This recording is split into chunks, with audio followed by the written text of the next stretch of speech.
Hello, everyone, and welcome to the Jeffrey Epstein Show.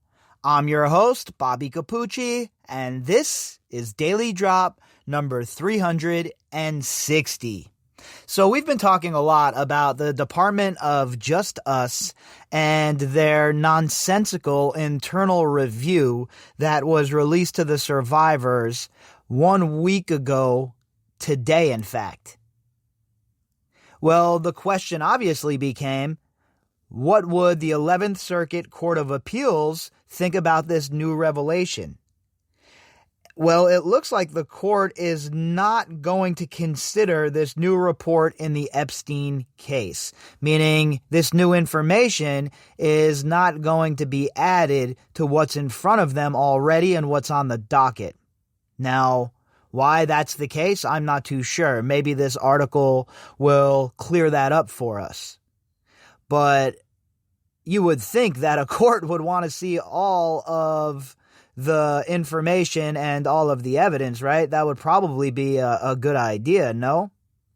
But again, I'm certainly not a lawyer, and I don't really know how all of this stuff works, right? All of the ins and the outs of this nonsense. Certainly not my field of expertise, shall we say. And I'm just trying to make heads or tails of it with you folks at the same time, right? So I'm guessing the court has some sort of motivation behind it, but from the cheap seats over here and from the peanut gallery, I think it's a travesty that this bit of information wouldn't immediately be rushed onto the docket and into the court's records, right? So let's jump into this article and let's see what they have to say, and let's see if we can clear this up and try to understand what in the hell's going on here. This article is from CBS12.com, and the headline is, Court Rejects Considering New Report in Epstein Case.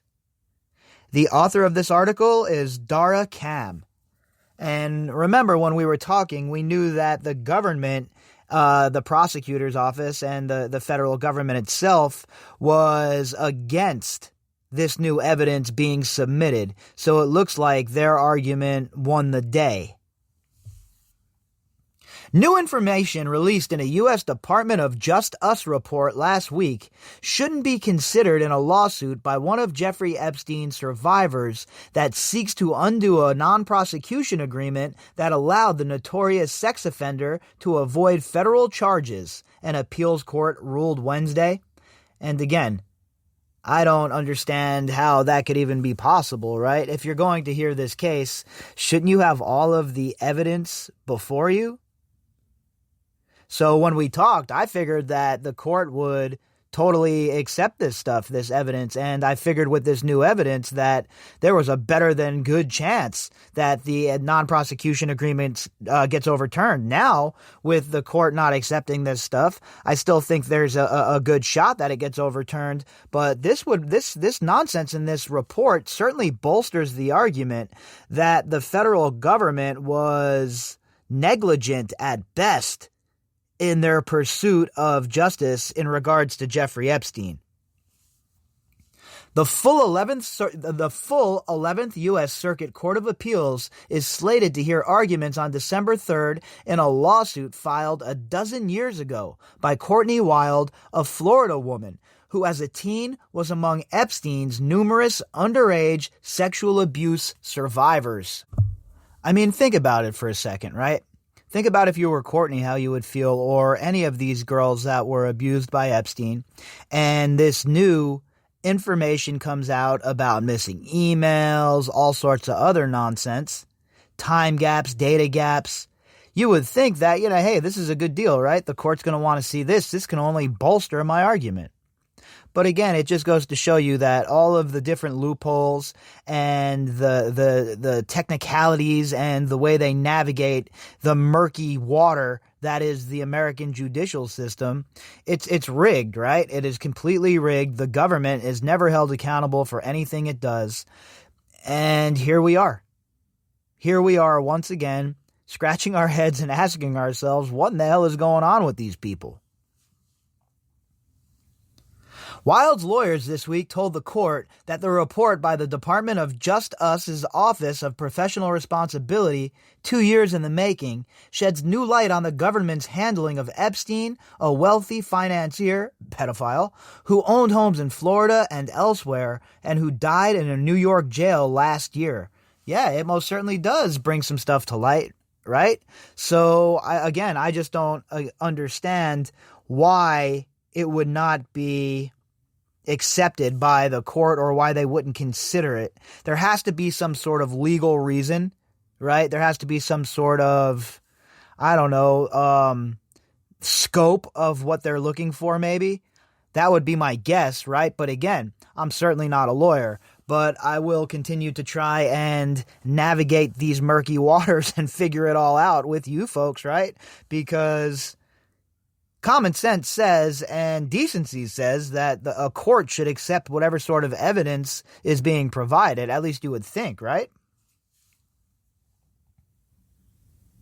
Wild is fighting a non-prosecution agreement struck by former South Florida U.S. Attorney Alex Acosta and his bosses, who over a decade ago worked with Epstein's lawyers to craft a deal allowing Epstein to sidestep federal charges. Under the agreement, Epstein pleaded guilty to 2 state prostitution charges in Florida, including procuring a minor for sex. Again, really? And even with, say that was the only charge this guy was ever hit with, and there was nothing else that ever came out with Epstein. Imagine you have this charge, procuring a minor for sex, and people like Leon Black and, Jess Staley and all of these other folks who are in so-called polite society, they have the audacity to say, I don't know what Jeffrey Epstein was. The dude was slapped with, at the very least, a procuring a minor for sex charge, okay, and went to jail for it. So don't tell us you don't know what he was, you bunch of lying bastards. The plea deal also provided immunity from federal prosecution for Epstein, 4 other named co-conspirators, and any potential co-conspirators. It's so wild. Every time we read that, I just shake my head and wonder how in the hell anyone could look at that deal and say it's right, say that it passes the sniff test. It does not. It smells to high heaven. And nobody else ever in the history of America, think about that for a minute, all of the scumbaggery we've had go on in our 250 plus, no one else has ever caught themselves such a sweetheart deal like the one Epstein caught. And what did he catch it for? He was abusing children, folks. Let that sit in, right? Let that sink in for a minute. Chew on that, put that in your pipe and smoke it. And then turn your full attention with disgust to the Department of Justice.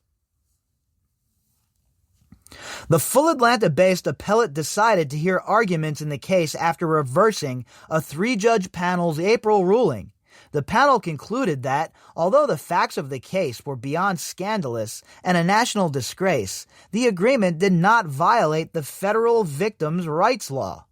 Yeah, well, we know how that worked out for the 3-panel judge, the 3-judge panel, right? We know that Judge Hull wasn't having it. We know about the amicus briefs, and we know that Judge Hull's response was so fiery that the court decided to hear it with a fully empaneled bench. And it is a travesty, honestly, that it's come to this far. This should have been able to be handled in a lower court. It shouldn't even have been kicked up to an appeals court.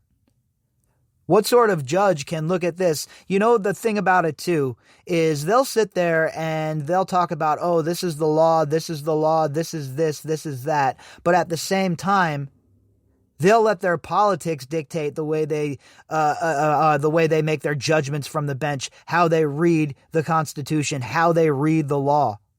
But in cases like this, when it's obvious these people are scumbags, it's obvious the federal government shit the bed, it's obvious the federal government worked almost on behalf of Jeffrey Epstein against these girls, and you would think after all these years, with all of this publicity and the spotlight turned on it, that now would be the time to start restoring our faith in the Department of Just Us. But instead, it seems like we get more bullshit games, huh?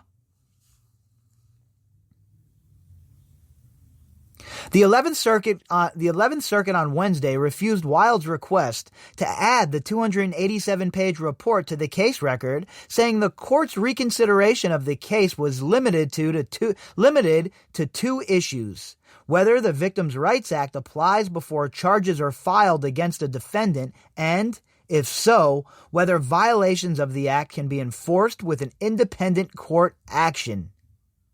All right, so there's the reasoning behind it. It's the scope. It's the scope of what they're looking at. But I still don't think that's acceptable, to be honest with you. Increase your scope. You're a federal court. You're an appellate court. You're one of the highest courts in the land. Do what you got to do to make sure you have this information, right? I would think that if you were sitting on this panel of judges, you would want everything in front of you. I know I would. I mean, when we're talking about something as serious as the law and possibly sending people to prison for their whole lives, I would think that every single bit of information should be digested by those who are going to render such a decision. That is a great amount of power and a great amount of responsibility. You would want to have everything lined up, right? Everything in context. But I guess, according to the court, it's not within the scope. Although the court rejected the admission of the report, Wild's legal team remained upbeat. Well, that's a positive, right? If the legal team remained upbeat and they would know all of this, the nuance of all of this way better than I am. Again, I'm certainly no lawyer, folks. I'm just a knucklehead who's commentating on what's going on here. So if her legal team remains upbeat, then at least that's a little bit of silver lining in the cloud here. We're actually pleased that today's ruling narrows the case down to two issues, because we think those are two issues where the statute and the legislative history making it absolutely clear that the survivor should prevail in this case. University of Utah law professor Paul Cassell, who joined Fort Lauderdale attorney Brad Edwards in Wild's legal battle shortly after her lawsuit was filed 12 years ago, told the News Service of Florida in a phone interview Wednesday. So I think that they might be onto something there, right? If the court is going to just strictly look at that particular part of the case, and that is the scope and the only thing that matters here for which they are going to make a ruling, then I think the survivors have a strong case no matter what. And I think Courtney has a very strong case here. I don't see how this appellate court could look at this and say that this is all above board and that this should not be overturned. I think that Judge Hull, again, who had the fiery response to her colleagues on the three-person panel after they ruled in favor of the government, I think Judge Hull is going to be very critical of everything coming across her desk for sure, and I am almost positive that she has multiple colleagues that will feel the same way. This is a travesty. The very people who wrote this law wrote amicus briefs telling the court that they were not using the law how it was written. How much more clear is it than that?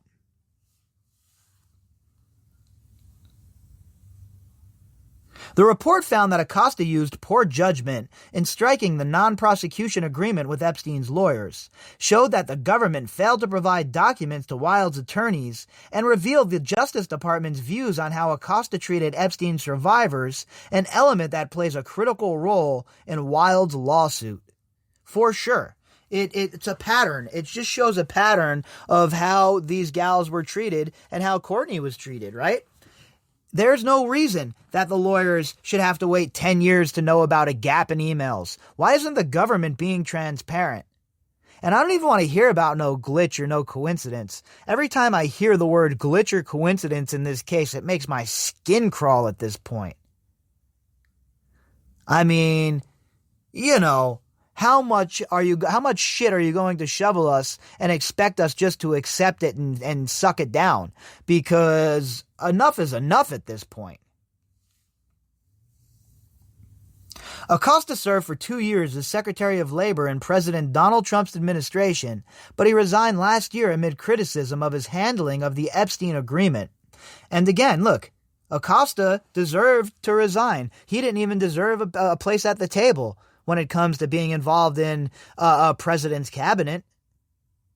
But we know that Trump has not shown the greatest judgment when it comes to having Epstein's buddies around him, Dershowitz, Mnuchin. I mean, so par for the course there. But in a perfect world, Acosta would have never had a seat at the table. With that said, anyone who's just looking to pin this on Acosta, and anybody who thinks it's just Acosta who is making these decisions, is doing a disservice to the overall investigation and is not digging deep enough. An addendum to the report revealed a data gap in Acosta's email inbox from May 2007 through April 2008. The exact time period Mr. Acosta was most deeply involved in negotiating and approving the Epstein NPA, non-prosecution agreement, Wild's lawyers wrote in a motion filed this week. 100%. It is beyond a coincidence at this point. It is beyond strange, okay? If you're looking at a building and you see, smoke coming out of a window, chances are there's going to be fire. And that's what we have here. There's a lot of things that don't add up, and there's a lot of things that they would want us to believe as coincidence that I have a very, very hard time buying. Government lawyers who opposed inclusion of the report in the lawsuit have raised a whole flurry of other objections against getting to the merits of the issues in the case, Cassell said. And of course, the government lawyers are going to be smarmy. They're going harder against the survivors than they did against Epstein. It's a travesty to watch, right? It really is disgusting and disheartening and almost discouraging to watch shit like this occur. And then what can you do about it? All we can do about it is vote out all scumbags, all incumbents really, because when I say scumbag, that's what I mean, and send real people to D.C. There has to be some sort of term limits. There has to be a limit on money coming in, or actually zero money coming in from out of states for campaigns. There's a whole bunch of shit that we can do, but yet we don't ever push the issue.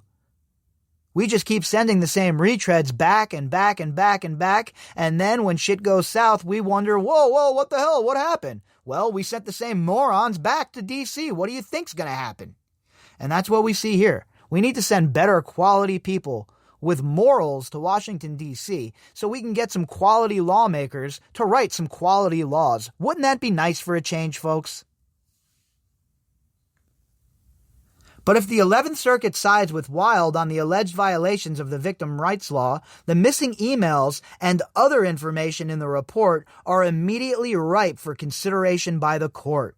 So, all right, that's promising as well. If they side with Courtney and they feel like the government screwed up, which they should, then these reports and the missing emails and all the other garbage automatically becomes ripe, meaning the court will be interested in it very much so, and we'll probably get to see it be included from that point on. But again, that means the 11th Circuit has to side with Courtney first, right? So one battle at a time, one step at a time. One thing I've learned in this case is every single time you think that you're ahead in the count, they come back with some sort of curveball and it becomes a full count once again. After more than a decade of litigation, U.S. District Judge Kenneth Mara ruled in February 2019 that federal prosecutors broke the law when they struck the plea deal with the multimillionaire.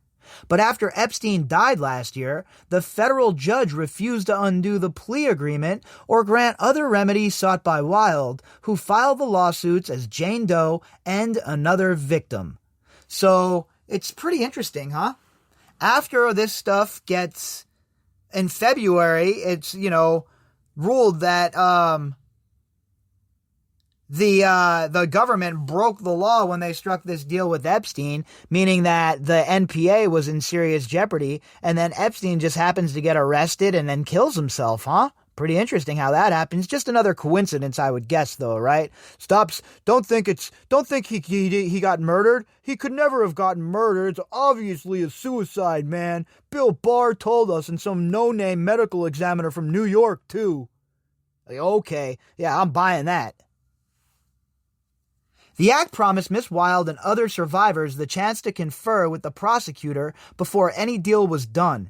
That's what Judge Morrow ruled. So if we prevail, what we think should happen is the deal should be invalidated, including the immunity provision, which gives immunity not just to the now deceased Jeffrey Epstein, but his co-conspirators, Cassell, a former federal judge, said Wednesday. And it's important, right? Because it opens up a slew of well-documented crimes then. Right now, prosecutors are putting together other crimes that might not have been made public or on the books, whatever may have you. But if this NPA goes by the wayside, there's decades of information already compiled that can be automatically weaponized.